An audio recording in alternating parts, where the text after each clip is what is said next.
Simulan po natin ito sa isang kwento nung mga tambay pa ako. Dun po kasi talaga napasarap yung paglalaro ko sa basketball. Hindi naman po tayo magaling dito. Talagang mahilig lang, patakbo-takbo lang. Kasi masaya po ako na naglalaro or habang naglalaro ng basketball.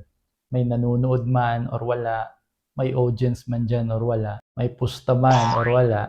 Talagang masaya kapag nakapaglaro ng basketball.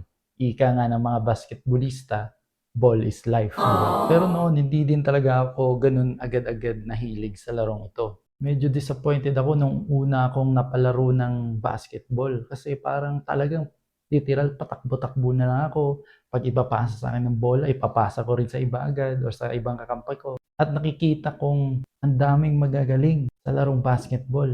Napatanong ako sa sarili ko, ba't hindi ako ganun kagaling? Isa ako sa mga binsoy or nasa bench, yung parang ganun naman. Kit ngayon nga,